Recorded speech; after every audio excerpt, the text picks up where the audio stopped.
Guitar second hand ohilo le old stock ahungin baby guitar ni zawin tu chungi nga se ka chang manin chi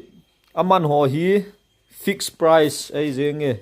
old stock ai wanga nil thailo adei mong hon old stock man bai cha an hong kila theu hi chilaya baby guitar size new ten ni hi sang ni man hin